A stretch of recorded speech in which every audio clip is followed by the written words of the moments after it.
Well,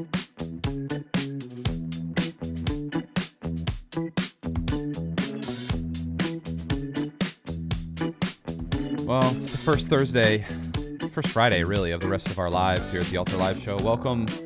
You'll notice I'm missing a partner in crime, Maeve, our dearly departed Maeve, who decided that she didn't want to work with me anymore, and so fled for the hills. I don't blame her, honestly. I would flee for the hills if I had to work with me as well. All kidding aside, if you listened last week, you heard that Maeve is moving on to greener pastures, bigger pastures, and we wish her well. We love her. She'll be back on the show from time to time. We do have some really cool announcements coming up next week that I will be talking about with Stephanie, our CEO. Some things that are going to be happening with the Altar Live Show, kind of some changes and some modifications, and really some things that are going to be helping you lean a little bit more into digital community, which is kind of the basis for this show anyway. The idea that we were just kind of basing it around Altar Live, the platform, is something that came up a little bit later on into the program, and we're going to get back to our roots a little bit. We're going to be talking about digital community. We're going to be talking about, I don't want to spoil all the other stuff. Typically, what we do in this 3-minute countdown here is one of us, myself or Maeve, Tears, will give you a recommendation, either a movie or a film or quite often a food recommendation, because we are, Tears, somebody just put in the chat. And my recommendation actually is something that I didn't ever think I was going to be recommending, because traditionally, if you've listened to the show for longer than 5 minutes, you know that I do not like fruit at all. I think fruit is of the devil. It's a texture, it's a taste, it's a sticky fingers. I don't know. It's all the sugar. I hate fruit. And it got real hot in Florida over the last couple of years, 100 years. But particularly in the last couple of months, it's got real hot. And, I'm a runner. I work out a lot. I run a lot. And I'm outside. I'm sweating. I'm doing all the things. And I started to notice that I was getting very lightheaded when I was outside. After I would get working out. And come to find out, I was very severely dehydrated. I drink a lot of water. But my electrolyte balance, my pH balance, and my potassium levels and my salt levels were all off because I was sweating all the good minerals out. And so I started drinking Gatorade, and Gatorade stinks because it's just, some of it's fine, but most of it is real bad for you. So I started doing some research on the old interwebs, and I found a couple of interesting all-natural things. One of them is very widely available, and it's this drink called Body Armor. Body Armor's been around for quite a while. And I always shied away from it because I had coconut water in it. And coconut water also is very cringe to me. But then I happened upon a little coconut water called, Body Armor called Kiwi Strawberry. Let me put that in. I'm going to do like the YouTubers do, where they put their hand behind it. Body Armor Light. It's a Kiwi Strawberry. It has 20 calories for an entire bottle. It's full of all of the potassium, niacin, folate, panthea, zinc, vitamin B12, B6, EA, magnesium. No caffeine, gluten-free. It's relatively good on the sweetener scale. It's got erythritol, but not a whole lot. And it's honestly delightful. My recommendation to you today is go pick up some Body Armor Light. We have these in Florida for like $1.50 a bottle, which seems exorbitant until you realize that Gatorade is also like $1.50 a bottle, and it's just random chemicals that are thrown together to make you feel like you're drinking something healthy.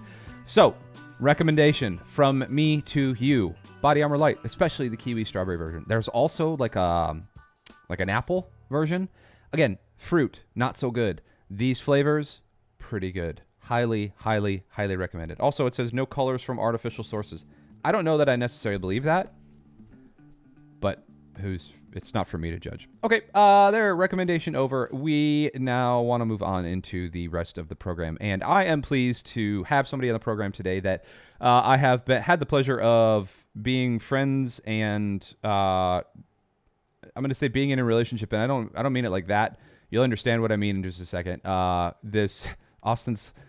He and our little interview chat said this sounds like a promo. Thanks, buddy. I appreciate that. Austin Slade is our digital coordinator at Bay Hope Church, the church I am the full-time digital pastor for. And I'm going to let him give some of his history and some of his origin story in just a little bit. But he is our group's coordinator. He's our digital coordinator, but he handles a lot of group formation, a lot of community management, and things that happen behind the scenes and sometimes in front of the camera for digital community. And so I wanted to bring him on today, A, because he's a good friend and he's really good on camera, but B, as we're rolling into the fall, this is typically when groups start popping up. And I know a lot of churches that use Ultra Live, and even more churches that don't use Ultra Live, that struggle with the concept of digital groups. And so we want to demystify that just a little bit. We want to give you kind of some points and some purpose and some things to take home that you can work on. But also we want to show you how easy it is to do in Ultra Live. So without further ado, drum roll, please, ladies and gentlemen, boys and girls, children of all ages, Mr. Austin Slade. Hold on, I didn't do it. It didn't do it. Hold on. Let me do it again. Ladies and gentlemen, boys and girls, children of all ages, Mr. Austin Slade. There it is. There it is. We did it. Austin, thanks for joining us all the way from Tampa, Florida. How has your day been so far, young man? It's been great, all the way 15 minutes from you. Yeah, 15 minutes from where I live. So talk to me a little bit about who you are. Introduce yourself kind of to the Ultra Life fam and everybody else who's going to be listening to this. Who are you? Like, where did you come from? Your faith story and kind of how you got to where you are right now at Bay Hope. Yeah. Well, first, thank you, Andy, for having me on. I appreciate it. Anytime. I mean, you and I, we've talked about Altar before, but yeah, Altar's great. So it's an honor and a privilege. Yeah, we've used it at Bay Hope. So it's an honor and a privilege to be on the Altar Live show. But as Andy said, I'm Austin Slade, and I am, if I look very young, it's because I am. I'm 23. And I've been in full-time ministry now for, you could say, just roughly like 3.5 years. All your life. Yeah. So, but yeah, so I grew up at Bay Hope Church, actually, before it was Bay Hope Church. And I was introduced to Jesus at a very young age, but it didn't really click with me until I was about 15. And through all of the fun family stuff that a lot of us wrestle with, I found myself feeling very hopeless, very angry, very frustrated, even mad at God, I would say. But it was into that place of confusion and frustration that God met me. And I began to understand who Jesus was and how Jesus was working and active in the world around me, and how he actually wanted something better for me, not something more, but something better. And that's something better. It led me to Bible college for 4 years. It's led me to seminary, and it's led me to be an intern at Bay Hope, and now on staff at Bay Hope doing digital coordination. Absolutely. So talk to me about school. Like what was your major? Like what was your focus and all of that in school? So I realized that I wanted to go into ministry before I went into college, but I kind of took a different approach. So I started in a ministry major at this Bible college, but then I switched to English to get a little bit of a broader focus. And then I decided to hone in on biblical languages and found out that I am a huge nerd, love the biblical languages, love digging into all of that fun stuff. And now I'm in seminary, and I just have this overwhelming peace that I'm always where I wanted to be, and I'm always where God has wanted me to be as well. Huge nerd, can confirm. I work with that on a daily basis, a huge nerd. Okay, so talk to me then about what brought you into kind of the ministry side of things at Bay Hope Church. Well, I know that part of this call to ministry was not, and part of my love for school is not that it just exists somewhere out there, but that it's tangible, it's practical, it can change people's lives. And it's not me, it's the power of Christ. And my goal has been to create spaces for people to engage and to encounter Jesus in very real and tangible ways, whether that be online, whether that be in person, whatever it may be. But excuse me 1 second. There we go. Sorry, somebody was calling me. The dreaded not having the notifications off. I love it. Right.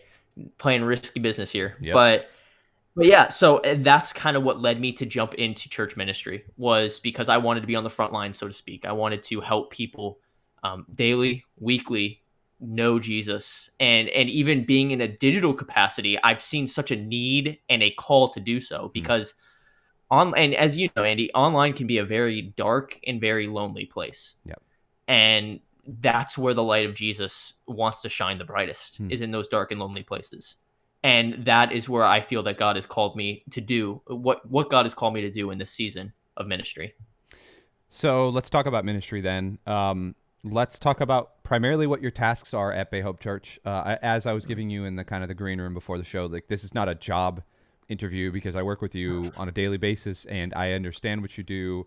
And going through the lens of, there are churches that watch this program, that look at Altar Live, that do things that are kind of trying to reach into the digital community a little bit more than just streaming on a Sunday morning or doing an event on a Wednesday. What is your kind of emphasis right now with what you are doing and kind of like our push at Bay Hope Church for community? I think you muted yourself. There I am. You're back. Cool. Yep. So I would say our push, digital professional. Yeah, digital professional, right? That's what happens. Yeah. Our push right now, what we've seen, like I was talking about, that great need to be connected online and digitally. And the best way to do that is actually outside of a Sunday morning experience, because Sunday morning is great, but to use the metaphor of a house, it's kind of the front door, right? It's where people meet, and it kind of whets your appetite, so to speak, to, hey, like, we have community here, we have community available, but it's just, it's limited on Sunday morning because there's only so many hours that services are on. So that's why I'm so passionate about digital community groups and connections. And that's kind of our focus, is community groups. And that's the language and the verbiage we've been using, because that is why we come together. We come together and it could be around different Bible studies. It could be around, digging into different books of the Bible. It could be doing a lot of different topical studies. It could be running Alpha, like we're going to be doing this fall. And the whole goal there is to create genuine connection online that doesn't feel forced, that doesn't feel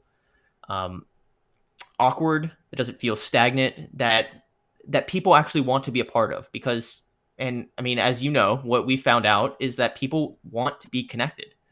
And people want to connect, even through a camera, even though we're not face to face technically. People want to stay connected, and that's I guess why, that's what motivates me to kind of focus on the digital small groups aspect. So when you got brought on, even before that, Austin and I, and this is kind of a full disclosure thing, but he and I we were meeting quite regularly. And even while he was at college, we were just kind of doing like a Zoom virtual type meeting. And in that, he started to kind of lay out his plans a little bit for what it would look like to come on staff at Bay Hope. And it wasn't ever a job interview thing, but there was only one person that was ever going to be able to come alongside and do some crazy digital stuff, and it was going to be him, because I'm kind of a wreck when it comes to ideas. Like, I got a lot of ideas and they're all pretty stupid, and Austin's real good at like disseminating what I'm trying to figure out, and then I don't think your ideas are stupid. I don't think that's fair. Thank you for that. You're very kind. But he's real good at kind of drilling down through all of the nonsense. And we've done life, and we've lived life, and we've prayed for each other, and done the kind of mentorship thing that's happened as well.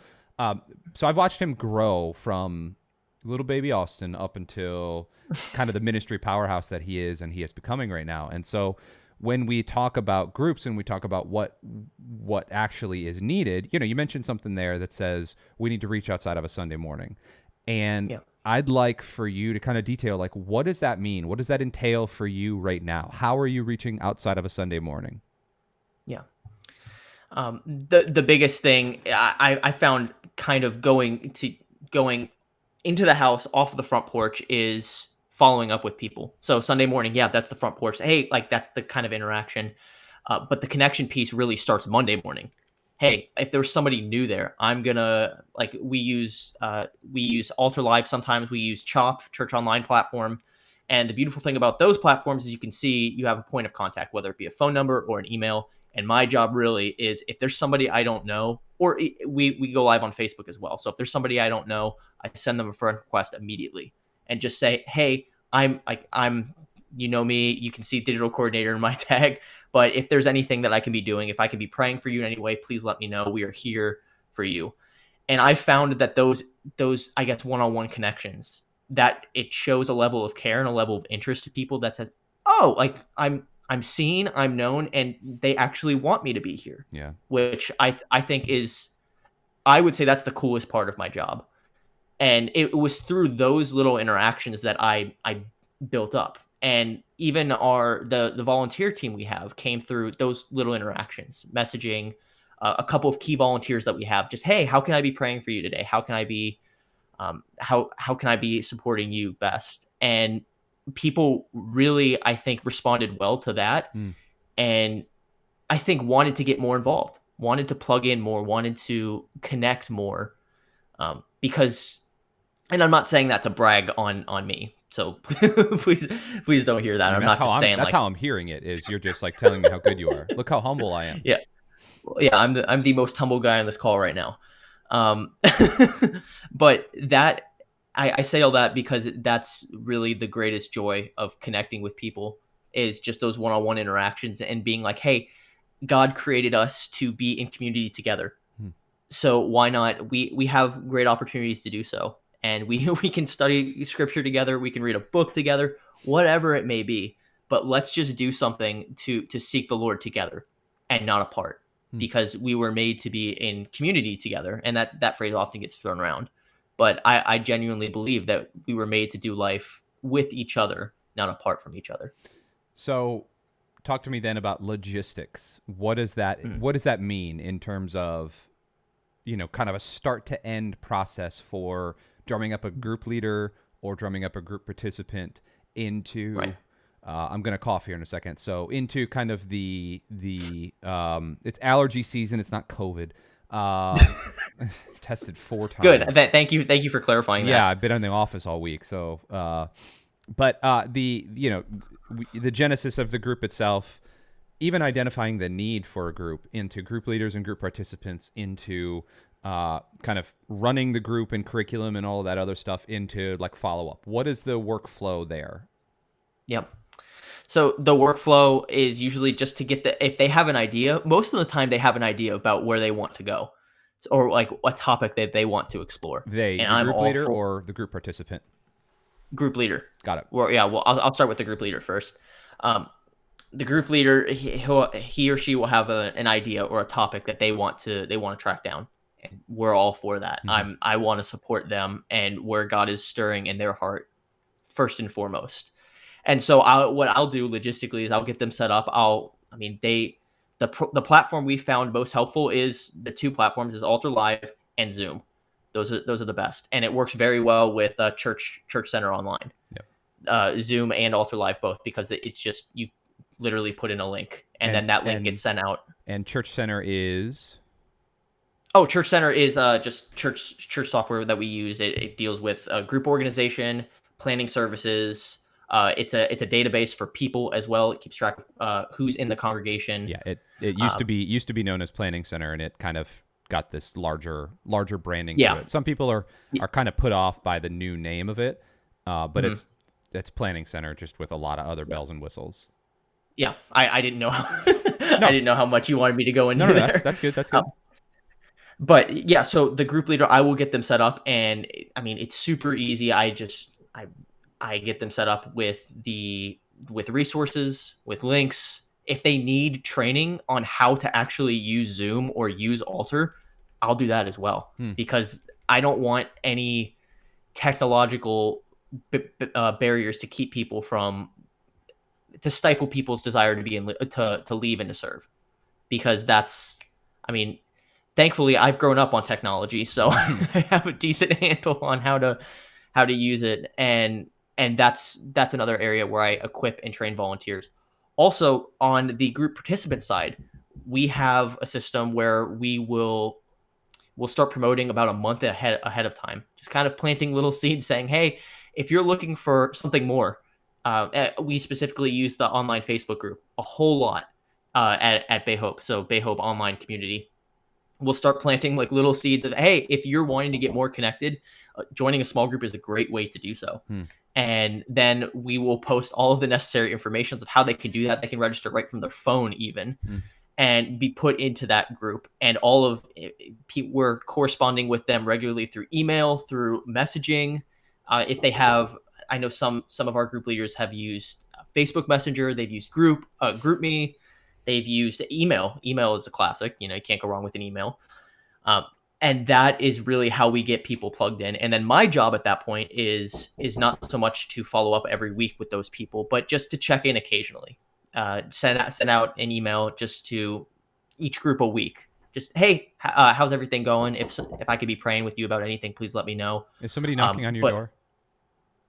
They might be. I don't know. Okay. Can you hear it? No, I don't know. It's fine. I just think it is absolutely hilarious. It's funny. I just trying to keep going here.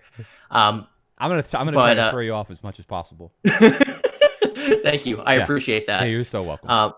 But did that cover? Yeah, no, that's definitely good. One of the tips I would always give churches that are looking to start digital small groups is, a lot of times with Altar Live we'll hear like, cool, well, it's easy to broadcast and, it's tough to get people to sit in the rows and sit at table. It's easier to get them to sit at tables in a lobby. It's easy to get them into rooms after the service. But what do I do throughout the week? And it's incumbent upon you as the leader to take the first step, because 95% of your church, maybe even less than that, maybe like 85% of your church is never going to follow up with you. It is the old school way of tapping people on shoulders virtually, sending emails, getting contact information. One of the easiest ways to do that while you're in a service is do a poll. And pop a poll up there and, break the ice just a little bit so that people start talking. A lot of times we see a lot of churches that will use the announcements to link a contact card or a connect card, which is literally just a type form submission or a SurveyMonkey thing, or what's the old one we used? Knack, which was real bad. One of those forms things that's really just asking for a name and one thing of contact information. Also, the thing that you need to do is you need to tell people that you're not going to be using their email or the contact information for anything nefarious, anything other than, hey, we just want to send you a little welcome, and that's it. We don't want to do anything else with your contact information. Reassure them that, like, hey, I know the internet is a weird, terrible place for your contact information and your data. We're not going to do that. We just simply want to see how we can get you involved. You have to show them a little bit of trustworthiness. One of the other things that we have been using, and I'd love you to dive in on this real quick too, is Text in Church. We have a cool relationship with Text in Church. We've been using, Altar Live has a cool relationship with Text in Church and Jeanette Yates and kind of their whole team. But we've been using Text in Church to a great degree. Can you talk me through what happened a couple weeks ago during service? Yeah, that was actually fascinating. That was a neat little... I'm still following up with that. Keep going, and I'll get to my follow-up afterwards. Yeah, so we actually used this really cool feature, Text in Church, a couple weeks ago in a message, and it was an interaction piece that we had with the congregation where they could actually text us live and respond to the preacher who was preaching. Our executive director of ministries was preaching that week. And he was actually reading the messages that came in. He was reading some of them, not all of them, because we got over 3,000 text messages in a matter of 4. Yeah, it was awesome. And it was super encouraging for that as well, because we were connecting with people who weren't even in our church-wide database as well, which that to me, I think was the coolest feature, is that people were engaging who don't usually engage with us before, or maybe have not taken that step to reach out and say, hey, I'm new here, or hey, this is like my second time here. I'm kind of new to the area. So, but people felt comfortable enough to message us and reach out, and we're literally still responding and praying for those people. And so I think texting is a great way to to engage with people more personally, right? Because an email is great. It's a little bit more formal though. There's a lot of guards up with an email here. I don't know if you're like me, you like your emails to sound good and well written and well versed and polished, but a text message is a little bit different. Yep. A text message is kind of the real you, so to speak. Yep. So I'm going to say, hey, how's it going? No, I want you to know I'm praying for you. If you need anything, please let me know, instead of good afternoon. How are you doing? Yep. Well, and you talk about the follow-up too. Now that we have all those numbers, we can, in a week or so, once we start talking about digital groups during our own church stuff, we can reach out via text and just say, hey, just a heads up, we're going to be doing small groups. Interested in joining? Hey, this is Pastor Andy, or this is Austin. Yeah. Are you interested in joining a small group? Click this link and head over there. Because a lot of times what we also hear is, well, I don't know how to get the word out. I don't know how to do that. It's all the tools are right there. All the tools are right, given to you just through some free different things. And obviously, text and church is not free. There's a little bit of cost associated with it. It's nothing too huge, nothing that's going to break the bank. And it's a great way to keep in touch with your people. All right, Austin, last question. Well, second to last question for me. So we have talked about marketing. We've talked about kind of the necessity for digital groups. We've talked about a pathway for really leading into a digital group. We've talked about kind of follow-up. We've talked about all of that. Dream with me 2 or 3 years into the future. And kind of walk me through what digital community looks like and feels like in a group capacity, but even out further than that, like just digital church in general and online services and online church. Like, what does that look like? What does that feel like? Right. Well, we've talked about this before off air, and it's a lot of people's drawback to joining a small group or joining any activity ministry related is, I just don't have the time. Mm-hmm.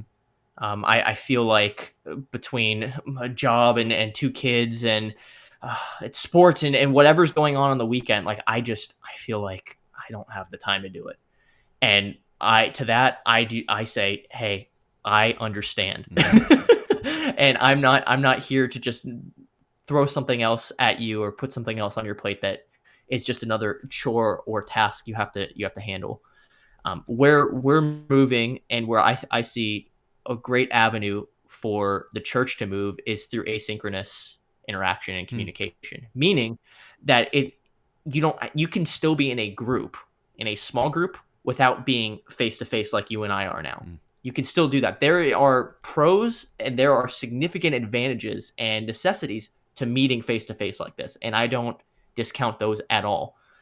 But for the people and the working parents who don't have the time, there still are opportunities for connection. And I think that is a good gap that we can fill in as digital ministry workers, as we can provide that. We can help people experience community even when they feel like they're stretched very, very thin at the moment. Yeah, that's good. I appreciate that. And I appreciate that the look into the future a little bit. I almost wonder if VR communities are a little bit flash in the pan right now.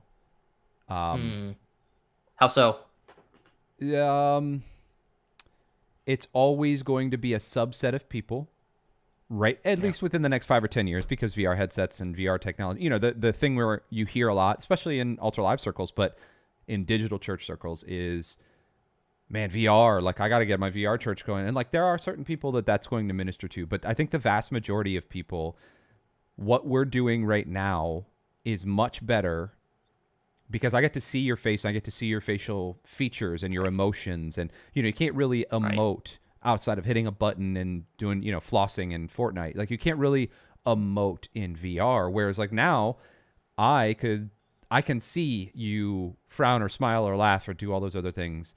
And it's not fake. Like obviously humans have control of their emotions and things. And so I almost wonder if in 5 or 10 years that the proliferation of VR is just going to get pushed further into the margin. And what we're doing now and what we do with Ultra Live and digital groups is actually going to be the way of the future. And then you said this thing about asynchronous. We have talked about that before, but walk me down, like, what do you mean by asynchronous grouping? Yeah. So I think the biggest thing, the biggest component of asynchronous is kind of a synonym for that is on demand, or chat when you can, and that takes shape in what you see right now in Facebook groups and common chat boards like that. So there is actually one group with our church that we're kind of experimenting with in this sense is um, the leader. She will post videos in the chat platform in the Facebook classroom, so to speak, and then the people, the group members will watch the video on their own time and interact when they can. So if somebody watches a video, so they you could even put a due date on it. And I say due date in air quotes because it's a very loose due date. Like doesn't imply that if you don't do it, you're kicked out. It's like, hey, like let's just chat about this video today, right? And so all throughout the week, if that night doesn't work for you, you can watch it ahead of time and engage with people all throughout the week. So the conversation doesn't have to just stop when the video ends and the lights turn off. The conversation keep going well into your week. And it actually creates, in my mind, it creates the ability to actually do life with another person. You can go through life together. You can be honest and go through life all without having the constrictions of time, if that makes sense. Absolutely. That's good. That's a great way of looking at it. I appreciate you kind of jumping in and being on the show with me. My last question for you is, why did it feel like when Roman Grosjean went through the wall, his entire life was over, when in reality he's still racing? If you don't know what we're talking about, it's Drive to Survive season 3. Oh my goodness! Roman Grosjean in some place, and I think Bahrain. Yeah, Bahrain. Yeah, he's going 140 miles an hour, which is like half speed for one of those Formula One cars. Hits the wall. His car splits in two, and he literally is like on fire as he's stepping out of the thing. And then they're treating the rest of the episode like this is his big retirement, but he's still racing. Like, what? Why is that? I didn't know he was actually still racing. I just finished season 3. That was like the second to last episode of season 3. Yeah. And when I watched that, I remember I was sitting here and oh yeah, because I literally, and I don't usually, I mean, when I watch shows at home, I'm just kind of like, huh, okay, like that's cool.